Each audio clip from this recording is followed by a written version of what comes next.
सो good evening 10th standard students. आज हम start करने जा रहे हैं chapter number 7 glimpses of India. अभी चैप्टर नंबर 7 में तीन स्टोरीज है। फर्स्ट स्टोरी है a baker from Goa, second story है कूर्ग और थर्ड स्टोरी है tea from Assam. Before we start मैं आपको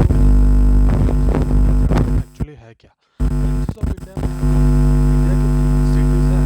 पहला गोवा, दूसरा कूर्ग और तीसरे आसाम के बारे में तीन स्निपेट्स लिखे हैं। स्निपेट्स मतलब क्या है कि ऐसा कुछ चीज़ जो हमें शहर या उसके रेसिडेंट्स के बारे में कुछ अलग इंफॉर्मेशन दे रहा है, या तो फिर एक पेन पोर्ट्रेट जैसा। मतलब पेन पोर्ट्रेट में आपको बाद में समझाऊंगा। मतलब ये तीन जो चैप्टर्स है वो सॉरी ये तीन जो पार्ट्स है वो एग्जैक्टली गोवा, कूर्ग और आसाम के बारे में जो राइटर है वो क्या याद करता है या फिर उसके उसकी मेमोरी क्या है और वो उसके बारे में वो बताता है।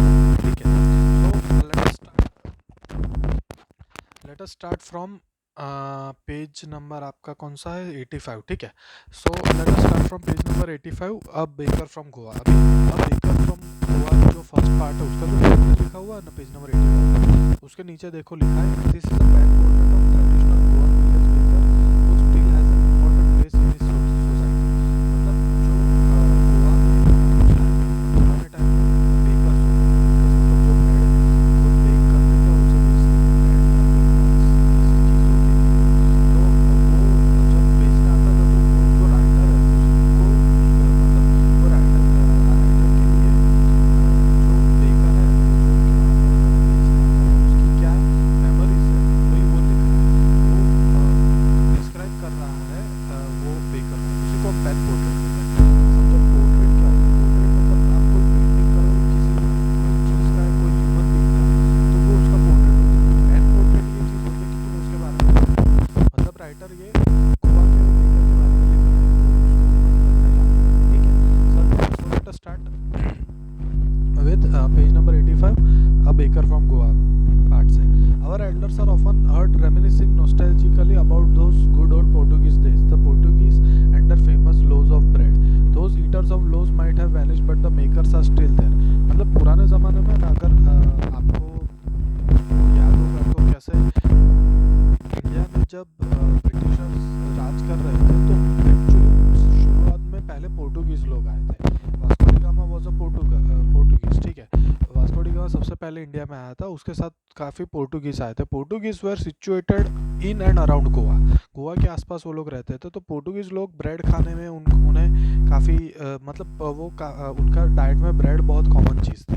तो पोर्टुगीज़ लोगों के लिए जो बेकर्स बेचने आते थे, पोर्टुगीज़ तो चले गए थे लेकिन बेकर्स अभी भी थे। तो बेकर्स के बारे में राइटर याद कर रहा है कि बेकर्स कैसे थे। ठीक है, those as old time tested furnaces still exist. वो कह रहा है कि जो फर्नेस मतलब भट्टी में जो बेकिंग करना होता है ब्रेड का, वो बहुत टाइम भी काफ़ी गुजर गया है, काफ़ी एज हो गई लेकिन अभी भी चल रहा है। The fire in the furnaces has not been extinguished. वो कहते हैं कि अभी अभी भी वो फायर एक्सटिंग्विश नहीं है उनके फर्नेसेस में। ठीक है, the third and the jingle, next page पे आ जाओ। The third and the jingle of the traditional bakers bamboo heralding his arrival in the morning can still be heard in some places. Maybe the father is not alive but the son still carries on the family procession। मतलब वो कह रहा है कि third and the jingle of the traditional bakers bamboo. Baker है ना, जो भी बेकर्स थे वो जब बेचने के लिए निकलते थे तो एक बाम्बू लेके निकलते थे। उसमें वो बाम्बू के साथ है ना कुछ ऐसा मतलब ऐसा बैंगल्स या कुछ ऐसी चीज़ बांधते थे कि जिसका ऐसा एक खंजरी जैसा आवाज़ है, जिसको हम जिंगल कहते हैं। ठीक है, जिंगल जैसा आवाज़ है, बेल्स जैसा आवाज़ है। तो वो उसके जो बाम्बू के जो आवाज़ होता था वो अभी भी वो याद करते हैं। Heralding is arrival in the morning, मतलब उसका वो जब आता था तो हम पता कैसे लगता था कि उसके वो बाम्बू के जिंगल्स के आवाज़ से। ठीक है, can still be heard in some places. Maybe the father is not alive but the son still carries on the family procession. These bakers are even today known as pader in Goa. अभी भी ये baker है जो पैडर नाम के जाया जाता है। शायद कोई किसी ने बेकिंग का बिजनेस शुरू किया, वो अभी नहीं होगा लेकिन उसका लड़का शायद फादर नहीं होगा, सन उसका अभी भी बिजनेस चला रहा है। ठीक है, during our childhood in Goa the baker used to be our friend companion and guide. He used to come at least twice a day, once when he set out in the morning on selling round and then again when he returned after emptying his used basket।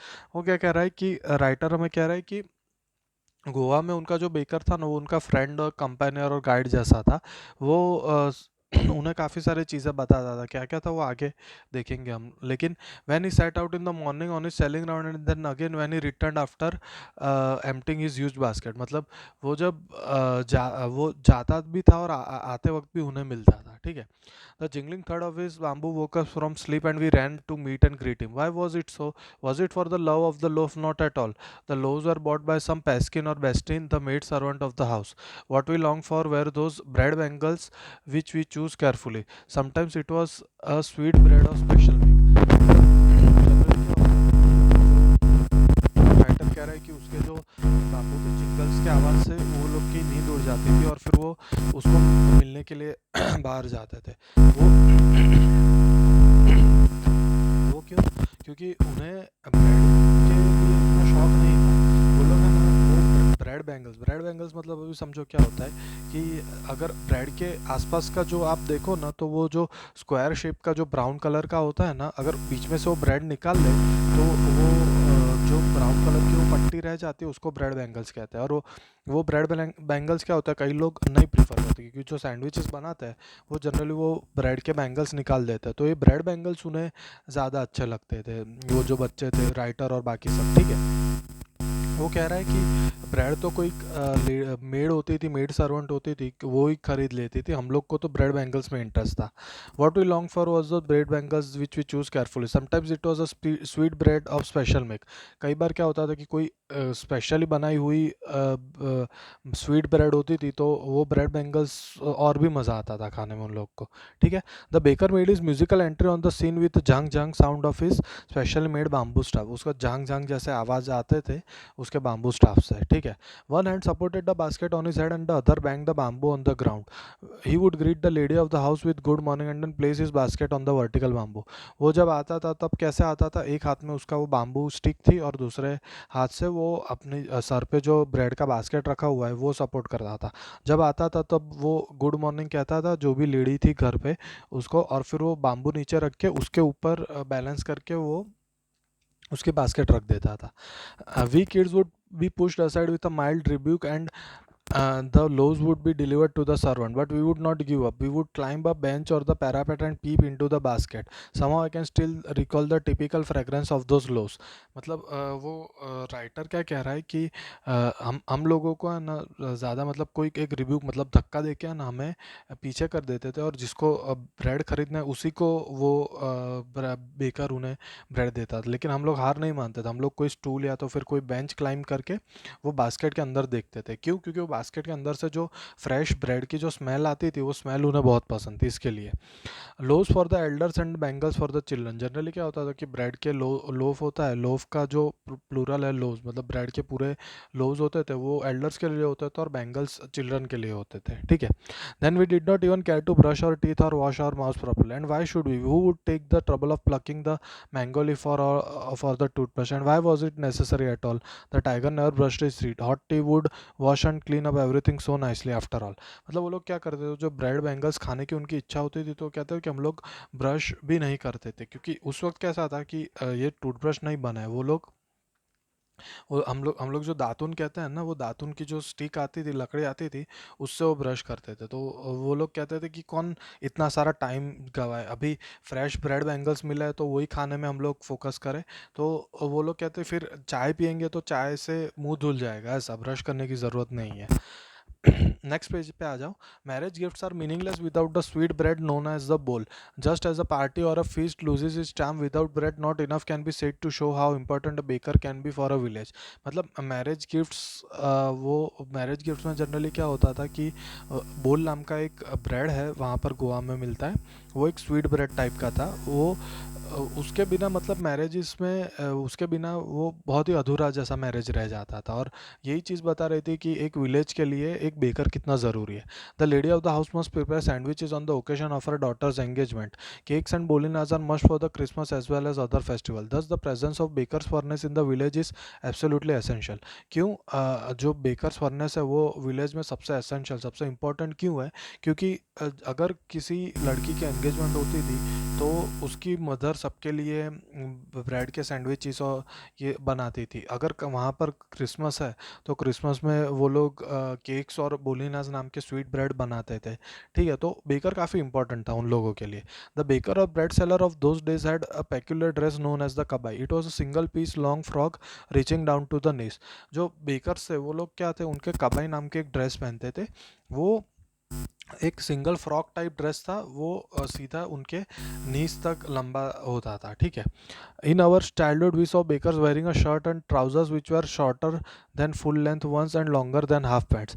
यानी वो कहते थे कि उनके time पे bakers क्या पहनते थे, we saw bakers wearing a shirt and trouser, एक शर्ट और नीचे पैंट्स पहन के आता था, short which were shorter than full length ones. अब पूरा जो फुल लेंथ वंस पैंट होती है, फुल लेंथ की पैंट होती है, उससे थोड़ा छोटा था, लेकिन हाफ हाफ पैंट से थोड़ी बड़ी थी। यानी अब आजकल जो आप सब लड़कियां 3/4 पहनते हो ना, वही वही टाइप का था। ठीक है। Even today anyone who wears a half pant which reaches just below the knees invites the comment that he is dressed like a pader. मतलब गोवा में अभी भी अगर कोई हाफ पैंट ऐसा पहनेगा, शॉर्ट्स ऐसे पहनेगा कि जो नीज से नीचे जा रहे हो, तो उन्हें सब चिढ़ाते थे कि तुम एक बेकर है, तो तुम एक पैडर की तरह ड्रेस किए हुए हो। The baker usually collected his bills at the end of the month. Monthly accounts used to be recorded on some wall in pencil. Baking was indeed a profitable profession in old days. Baker क्या करता था, महीने के and में जितना उसने दिया है लोगों को, वो पूरा हिसाब करके उनके पास से पैसा कलेक्ट कर लेता था। वो कैसे कर, वो हिसाब कहाँ पर लिखता था, पूरा हिसाब एक वॉल पे लिखा जाता था पेंसिल से। वो कह रहा, राइटर कह रहा है कि बेकिंग एक प्रॉफिटेबल प्रोफेशन था, प्रॉफिट काफ़ी था उस प्रोफेशन में। The baker and his family never starve, he his family and his servants always look happy and prosperous. Baker की फैमिली कभी भूखी नहीं रहती थी, उसके वो और उसके सर्वेंट्स काफ़ी पैसे कमाते थे, वहाँ पर काफ़ी अच्छा प्रॉफिटेबल प्रोफेशन था। Their plump physique was an open testimony to this. Even today, any person with a jackfruit-like physical appearance is easily compared to a baker. यानी उनका जो अपीयरेंस था एकदम प्लम्प प्लम्प, मतलब ऐसा थोड़ा मोटा अपीयरेंस था। और अभी भी ऐसा सोच रहा है कि कोई की अगर कोई ऐसा हट्टा कट्टा हो तो उसे बेकर से कंपेयर किया जाता था गोवा में। ठीक है। तो ये बेकर के बारे में जो एक पेन पोर्ट्रेट लिखा है राइटर ने, वो हमारा ख़त्म हो गया। हम लोग सेकंड पार्ट पे आते हैं। Second part is on page number 90। ठीक है। सेकंड पार्ट जो है उसमें कुर्ग नाम की एक सिटी है। कुर्ग सिटी कहाँ है वो भी हमें पता चलेगा, हम जब आगे पढ़ेंगे तब उसका डिस्क्रिप्शन दिया हुआ है। ठीक है। Coorg is a coffee country famous for its rain forest and spices. Coorg एक ऐसी सिटी है, यहाँ पर कंट्री नहीं, मतलब सिटी के तौर पे देखो। Coorg is a coffee country, मतलब ऐसी सिटी है जो कॉफ़ी के लिए फेमस है, famous for its rain forest. वहाँ पर रेन फॉरेस्ट काफ़ी सारे हैं, और स्पाइसेस, वहाँ पर स्पाइसेस भी ग्रो होता है। तो let us start from page number 90। Midway between Mysore and the coastal town of Mangalore sits a piece of heaven that must have drifted from the kingdom of God. अभी मैंने तुम्हें जो मेटाफोर्स सिखाए थे ना फिगर्स ऑफ स्पीच में, उसमें यहाँ पर एक मेटाफोर है, कंपैरिजन किया गया है कि कुर्ग और किंगडम ऑफ गॉड। मतलब राइटर ऐसे कह रहा है कि सपोज अगर भगवान का कोई किंगडम होगा, इतना खूबसूरत होगा, वो अगर धरती पे हो तो कुर्ग जैसा लग रहा है। ठीक है।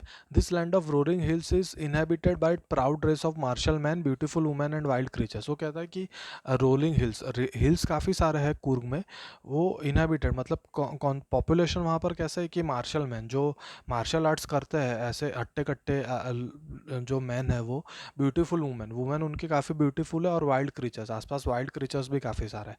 कूर्ग और Kodagu the smallest district of Karnataka is home to evergreen rain forest, spices and coffee plantations. Coorg में क्या है कि कर्नाटक में एक डिस्ट्रिक्ट है, सबसे छोटा डिस्ट्रिक्ट है, वहाँ पर एवरग्रीन फॉरेस्ट है, स्पाइसेस और कॉफ़ी प्लांटेशंस भी काफ़ी सारे हैं। Evergreen forest cover 30% of this district. During the monsoon it pours enough to keep many visitors away. 30% evergreen forest से बना हुआ है, और एवरग्रीन फॉरेस्ट की वजह से बारिश भी काफ़ी ज़्यादा होती है वहाँ पर। ये आपको एसएस में जोग्राफी में पता ही होगा। तो वो कहते हैं कि इतनी बारिश गिरती है कि बाहर से ज़्यादा कोई आता भी नहीं है वहाँ पर। The season of Joy commences from September and continuous till March. यानी ये सीज़न ऑफ जॉय जैसा कहते हैं वो लोग, कि बारिश गिरती है सितंबर से, बारिश शुरू होती है, मार्च तक वहाँ पर बारिश गिरती रहती है। The weather is perfect with some showers thrown in for good measure. Weather अच्छा होता है, बीच में कभी कभी शावर्स भी, शावर्स मतलब हल्की बारिश। ठीक है। हल्की बारिश होती रहती है। The air breeze of invigorating coffee, coffee estates and colonial bungalow stand tucked under tree canopies in prime corners. Coffee कि काफ़ी सारे वहाँ पर फार्म्स होते हैं, और वो कहते हैं कि ऐसे एस्टेट, मतलब जो फार्म के ऊपर एक बंगलो बना हो तो उसको हम एस्टेट कहते हैं। तो ये सब ऐसे एस्टेट्स को जो कॉलोनियल मतलब ब्रिटिशर्स के टाइम के बंगलोज और कॉफ़ी एस्टेट्स वहाँ पर काफ़ी सारे हैं कुर्ग में, ठीक है।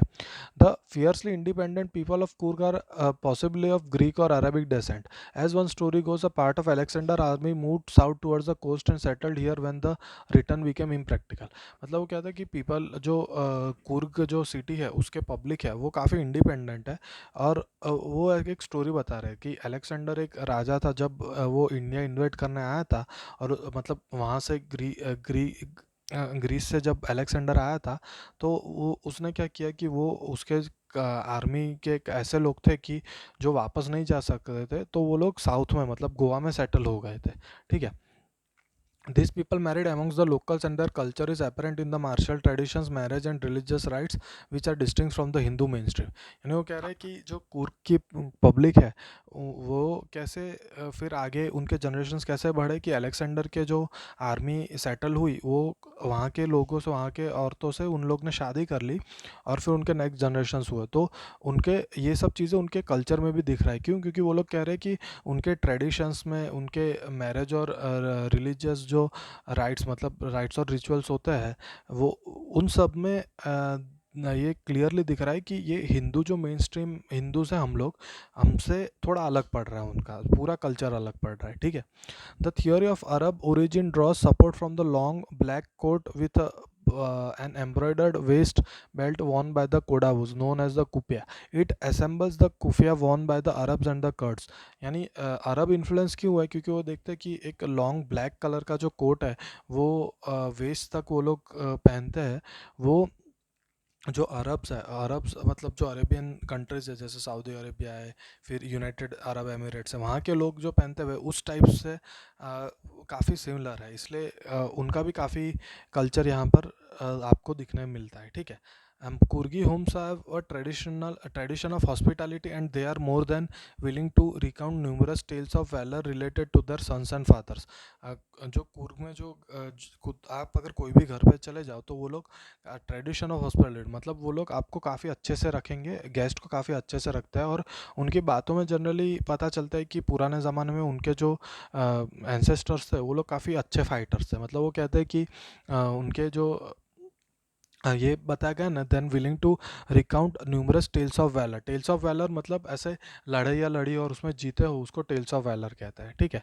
The Coorg regiment is one of the most decorated in the Indian army, and the first chief of the Indian army general Cariappa was a कुर्की। जब इंडिया इंडिया के उसमें आर्मी में ना अलग अलग रेजिमेंट्स होता है, उसमें से कुर्ग जो रेजिमेंट है वो काफ़ी इंपॉर्टेंट रेजिमेंट है, और उसका इंडियन आर्मी का जो सबसे पहला जनरल था वो जनरल कैरियप्पा वो कुर्ग से ही आया था, ठीक है। Even now Kodavus are the only people in India permitted to carry firearms without licence. मतलब जो कोडावू लोग हैं वो लोग फायर आर्म्स मतलब गन्स या तो फिर कोई स्वॉर्ड या ये सब रख सकते हैं, लाइसेंस के लिए लाइसेंस लेने की ज़रूरत नहीं है उनको, ठीक है। The river Kaveri obtains its water from the hills and forest of Kurg. Mahasir, a large freshwater fish found in these waters, mahseer large fresh water fish abound in this waters. क्या है कि रिवर कावेरी है वो काफ़ी फेमस है south में, जैसे north में गंगा है या तो फिर गुजरात में नर्मदा है, तो कावेरी रिवर है वो कुर्ग के माउंटेन से ही आती है, और वहाँ पर महासीर नाम की एक फ़िश काफ़ी अबाउंड मतलब काफ़ी ज़्यादा पाई जाती है उसमें, ठीक है। Kingfishers die for their catch while squirrels and langurs drop partially eaten fruit for the mischief of enjoying the splash and the ripple effect in clear water. Kingfishers है ना वो लोग डाइव करते हैं पानी में वो जो महासीर फिश है उसको पकड़ने के लिए। Elephants enjoy being bath and scrubbed in the river by their mouths. यानी वहाँ पर वो जो एलिफेंट्स है एलिफेंट्स और उनके माउथ्स माउथ्स मतलब क्या है कि जो एलिफेंट्स पालते हैं ना वो लोग उन्हें यानी एलिफेंट्स को नहलाने के लिए वहाँ पर काफ़ी जाते हैं। वो पूरा पानी है ना जो वो कावेरी रिवर का उसमें, ठीक है। The most laid back individuals become converts to the life of high energy adventure with river rafting, canoeing, rappelling, rock climbing and mountain biking. क्या है कि जो वहाँ पर है ना टूरिज़्म में ये सब जो एडवेंचर स्पोर्ट्स है ना वो सब काफ़ी वो सब काफ़ी वहाँ पर फैले हुए हैं। जैसे रिवर राफ्टिंग है, रिवर राफ्टिंग मतलब रिवर्स में तुम बोट चला, उसको रिवर राफ्टिंग कहते हैं। कैनोइंग मतलब छोटी एक बोट होती है, उसमें 2 या 3 ही लोग बैठ सकते हैं, वहाँ पर वो कैनोइंग करने का उसे। रैपेलिंग मतलब क्या होता है कि तुम एक कोई एक ऐसा एक बड़ा सा थ्रेड लो, ऐसी कोई डोरी लो जो काफ़ी एक ह्यूमन बॉडी को उसका वज़न सह सके, उसको तुम ऊपर कोई माउंटेन पे लगा रहे हो और तुम खींच के उसके ऊपर जा रहे हो, उसको रैपलिंग कहते हैं। रॉक क्लाइंबिंग तो नाम में पता है कि कैसे तुम रॉक क्लाइंबिंग माउंटेन्स बड़े बड़े क्लाइंब करते हो, ठीक है। एंड माउंटेन बाइकिंग, माउंटेन्स के में बाइक ड्राइव करना, ये सब काफ़ी फैला हुआ है कुर्ग में। Numerous walking trails in this region are a favourite with trekkers. Trekking पे जो लोग जाते हैं वो लोग वहाँ पर वॉकिंग के लिए निकलते हैं। उस रीजन में काफ़ी सारे ऐसे रीजन है जो वॉकिंग ट्रेल्स बनाए गए हैं। Birds bees and butterflies are there to give you company. Macaques, malabar squirrels, langurs and slender lories keep a watchful eye from tree canopy. I do however prefer to step aside for wild elephants. वहाँ पर है ना, देखो एक कूर्ग का यहाँ पर थोड़ा वाइल्ड लाइफ कैसा बताया गया है। बर्ड्स, बीज और बटरफ्लाइज काफ़ी ज़्यादा मिलेंगे आपको। मकैक्स, malabar squirrels, langurs and slender lories keep a watchful eye from the tree canopy, ठीक है। अभी ये मकैक, लंगूर और स्लेंडर लॉरी है, ये तीनों है ना एक टाइप के जो मंकी के स्पीशीज है ना उसमें बताया जाता है। हमारे घर पे जो आता है ना वो उनको हम मकैक्स कहते हैं। लंगूर्स भी आपने सुना होगा, जो थोड़े ब्राउनिश कलर के मंकी होते हैं वो, ठीक है। तो ये सब पूरा ये पूरा और मालाबार स्क्विरल्स तो एक टाइप के स्क्विरल होती है, ठीक है। तो ये पूरा ये पैराग्राफ में उसने सिर्फ एक्सप्लेन किया कि कौन सा वाइल्ड लाइफ दिखा जाता है वहाँ पर। The climb to Brahmagiri hills brings you into the panoramic view of the entire misty landscape of Coorg. अगर तुम ब्रह्मगिरी हिल्स के ऊपर जा रहे हो और वहाँ से नीचे देख रहे हो तो आपको एक पैनोरामिक व्यू यानी पूरा एंटायर व्यू दिख रहा है आपको, वो कुर्ग सिटी का, ठीक है। A walk across the rope bridge leads to the 64-acre island of निसर्गधमा। निसर्गधमा नाम का एक निसर्गधमा नाम का एक आइलैंड है, वहाँ पर आप जा सकते हो। वो हिल्स चढ़ के वहाँ से फिर क्या होता है कि एक रोप ब्रिज है। रोप ब्रिज मतलब रोप से बना हुआ ब्रिज होता है, सिंपल वो चढ़ के आपको जाना होता है। Running into Buddhist monks from India's largest Tibetan settlement at nearby Bylakuppe is a bonus. वहाँ पर टिबेटन लोग भी काफ़ी सेटल हुए बायलाकुप नाम के जगह में। वहाँ पर आप शायद बीच बीच में कोई बुद्धिस्ट मॉन्क्स भी, बुद्धिस्ट जो सेंट्स है वो भी आपको दिख जाएंगे। The monks in red, ochre and yellow robes are amongst that many surprises that wait to be discovered by visitors searching for the heart and soul of India right here in Kurg.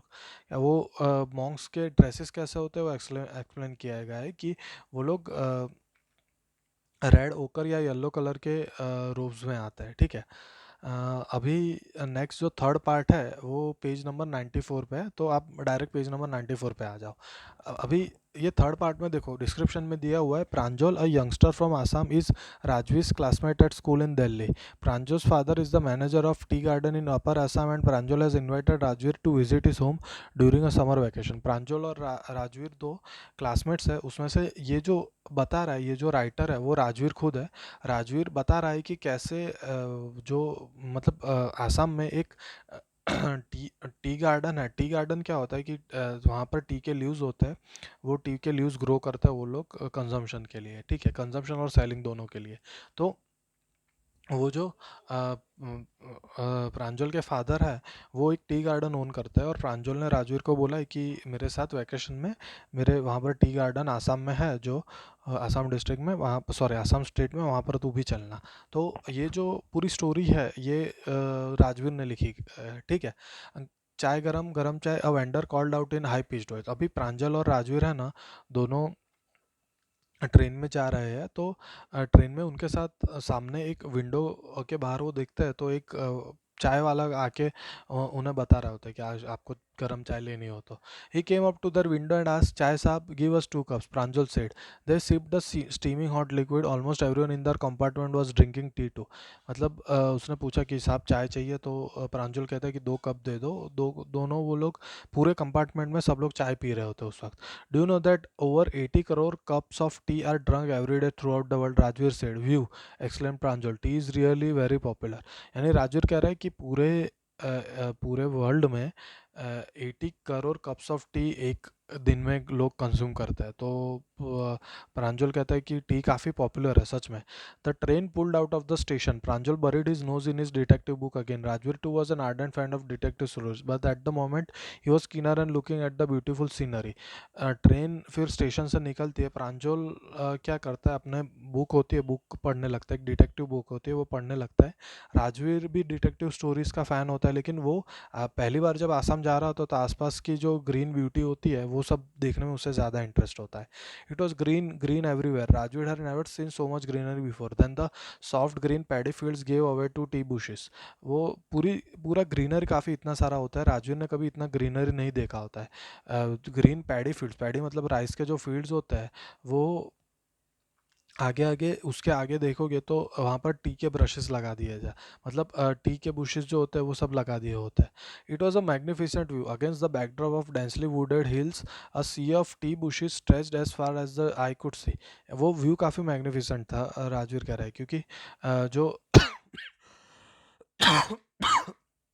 Against the backdrop of densely wooded hills, जो hills थे वहाँ पर densely wooded hills मतलब क्या होता है कि hills में काफ़ी फॉरेस्ट और हिल्स दोनों कंबाइंड होते हैं। तो उसके आगे तुम देखोगे तो पूरे टी के बुशेस लगे हुए थे। Dwarfing the tiny tea plants were tall sturdy shade trees and amidst the orderly rows of bushes busily moved like doll like figures. तो वो कह रहा है कि एक्सप्लेन कर रहा है कि राइटर कैसे वो जो टी के बुशेस होते हैं वो तो छोटे छोटे होते हैं, लेकिन उसके आसपास ऐसे बड़े बड़े ट्रीज भी थे कि जो उन्हें छाव दे रहे थे, और दूर से देखो तो ऐसा लग रहा था कि कोई डॉल मूव कर रहे हो वैसा। नेक्स्ट पेज पे आ जाओ। In the distance was an ugly building with smoke blowing out of tall chimneys. Hey a tea garden, Rajvir cried excitedly. Pranjal who had been born and brought up on the plantation didn't share Rajvir's excitement. दूर वो जब राजवीर देखता है तो देखता है कि एक बहुत सी गंदी सी बिल्डिंग है जिसके चिमनी से स्मोक निकल रहा है। फिर वो देखता है तो कहता है कि देखो एक टी गार्डन है। तो प्रांजल एक्साइटेड होके कहता है, लेकिन प्रांजल को तो कोई एक्साइटमेंट नहीं होती, क्योंकि वो उसकी पूरी लाइफ वो टी गार्डन में ही बड़ा हुआ, उसके पापा एक टी गार्डन ओन कर रहे होते इसलिए। Oh this is tea country now, he said, Assam has the largest concentration of plantation in the world, you will see enough gardens to last your lifetime. Pranjal उसे कह रहा है कि अब तुम टी कंट्री मतलब ऐसे एरिया में आ गए हो जहाँ पर टी काफ़ी काफ़ी फेमस है, और पूरे वर्ल्ड के सबसे बड़े टी का कॉन्सेंट्रेशन तुम्हें आसाम में मिले जाता है। I have been reading as much as I could about tea, Rajvir said, not one really knows who discovered tea but there are many legends. What legends, यानी राजवीर कहता है कि मैं टी के बारे में पढ़ रहा हूँ, लेकिन अभी पता नहीं है कि टी किसने खोजा हुआ है। ठीक है, इसके बारे में थोड़े बहुत लेजेंड्स, लेजेंड्स मतलब स्टोरीज है। तो वो कहता है कि व्हाट लेजेंड्स, कौन सी स्टोरीज है। Well there is one about the Chinese emperor who always boiled water before drinking it, one day a few leaves of twigs burning under the pot fell into the water giving it delicious flavor. It is said that they were tea leaves. यानी वो कहता है कि एक story ऐसी है कि एक चाइनीज़ एम्परर एक चाइनीज़ बड़ा सा एक राजा था जो अपने पानी को उबाल कर ही पीता था। एक दिन क्या हुआ कि वो उबाले हुए पानी में कुछ लीव्स गिर गए, जिसके वजह से पानी को एक अच्छा फ्लेवर मिल गया। वो ऐसा कह रहा है कि वो जो लीव्स थे वो टी के लीव्स थे। टेल मी अनदर, स्कॉफ्ड प्रांजल, यानी प्रांजल उसे कहता है कि मुझे दूसरा कोई लेजेंड है वो भी बताओ। We have an Indian legend too, Bodhidharma an ancient Buddhist ascetic cut off his eyelids because he felt sleepy during meditations. Tea, 10 tea plants grew out of the eyelids. The leaves of these plants, when put in hot water and drunk, banished sleep. यानी और एक story कहता है कि बुद्धिधर्मा नाम का एक Buddhist साधु था। उसने अपने आईलिड्स को काट दिया था क्योंकि वो जब मेडिटेशन कर रहा था तब उसे नींद आ रही थी, और वो मैंने एक स्टोरी कह रहा है कि उसके जो आईलिड्स थे उसमें से टी के प्लांट्स ग्रो हो गए, और वो जो लीव्स है टी के लीव्स है, जनरली देखो तुम, लोग चाय पीते हैं तो उन्हें नींद नहीं आती, मतलब वो ऐसा कह रहा है कि ये पीने के बाद लोगों को नींद नहीं आ रही थी। Tea was first drunk in China, Rajvir added, as far as 2700 BC। In fact words such as tea, chai and cheeni are from Chinese. Tea came to Europe only in the 16th century and was drunk more as a medicine than a beverage. यानी वो बता रहे कि T है ना, China में सबसे पहले लोग पीते थे 2700 BC, मतलब 5000 साल पहले। वो और the leaves of this plants when put in hot water and drunk banish sleep, यानी एक minute, sorry. In fact other words such as, वो कह रहा है कि ये सब वर्ड्स है चाय, चीनी, ये सब चाइना से ही आए हुए हैं। और 16th सेंचुरी में जब यूरोप में चाय पीते थे लोग, तो वो उसे मेडिसिन की तरह पीते थे, वो एक एज अ बेवरेज, यानी एज अ ड्रिंक के तरह नहीं पीते थे। The train clattered into Mariani junction, the boys collected the luggage and pushed their way to the crowded platform. Pranjal's parents were waiting from there, उनकी ट्रेन रुकती है मरियानी नाम के एक स्टेशन पे, वहाँ पर वो लोग अपना लगेज लेके निकलते हैं और प्रांजल के पेरेंट्स वहाँ पर खड़े हुए होते हैं। सुन देवर ड्राइविंग टुवर्ड्स क्या बारी the tea garden manage by Pranjal's father, Pranjal के फादर था, वो ड्राइव करके उन्हें ले जा रहे थे देखिया बारी नाम के एक जगह पे जहाँ पर उनकी टी गार्डन थी, ठीक है। An hour later the car veered sharply off the main road, they crossed the cattle bridge and entered Dhekiabari tea estate. वो लोग वो टी एस्टेट पहुंचते एक ब्रिज क्रॉस करके, ठीक है। On both sides of the gravel road were acre upon acre of tea bushes all neatly prune to the same height. वो दो रोड के दोनों साइड देख रहे हैं तो ऐसा दूर दूर तक सिर्फ टी के बुशेस ही प्लांट किए गए हैं और कुछ है ही नहीं। Groups of T pluckers with bamboo baskets on their backs wearing plastic aprons were plucking the newly sprouted leaves। ऐसे ग्रुप्स जो टी प्लकर्स थे, जो प्लक करते हैं मतलब तोड़ते हैं, वैसे ग्रुप्स बनाए गए थे लोगों के जो उनके पीछे एक बास्केट रखते थे और वो टी के जो फ्रेश लीव्स है वो तोड़ के बास्केट में रख रहे थे। Pranjal's father slowed down to allow a tractor pulling a trailer load of tea leaves to pass। वो ड्राइव कर रहे थे तो प्रांजल के फादर है उसने गाड़ी रोक दी, वो टी के लीव्स जो लेके जा रहा था, एक ट्रैक्टर था वो वहाँ से निकला। This is the second flush or sprouting period isn't it mister Barua राजवीरास, it last from May to July and is the best day. यानी वो कहता है कि सेकंड फ्लश, यानी एक फ्लश निकलने का मतलब है कि फ्लश निकलता है कि उस टाइम टी के लीव्स काफ़ी ज़्यादा ग्रो होता है, टी के बुशेस काफ़ी हेल्दी होता है। और या तो फिर स्प्राउटिंग पीरियड मतलब जब फूट के निकलते टी के लीव्स, ये दोनों में से कोई एक पीरियड है ना। ये मई से जनरली जुलाई तक चलता है। Yes, you seem to have done your homework before coming, Pranjal father ने उसे कहते हैं कि तुमने अपना होमवर्क मतलब तुमने पढ़ा हुआ है किसके बारे में। Yes mister Barua, Rajvir admitted, but I hope to learn much more while I am here. Rajvir कहता है कि हाँ मैंने काफ़ी सारा पढ़ा हुआ है लेकिन मैं यहाँ पर रह के काफ़ी सारी चीज़ें सीखने को रेडी हूँ। तो ये हमारी थर्ड स्टोरी ख़त्म हुई। नेक्स्ट शायद 8 चैप्टर आपके कोर्स में नहीं है। अ, अगर होगा तो मैं करवा दूंगा, नहीं होगा तो डायरेक्ट हम लोग 9 चैप्टर पे जाएंगे, ठीक है।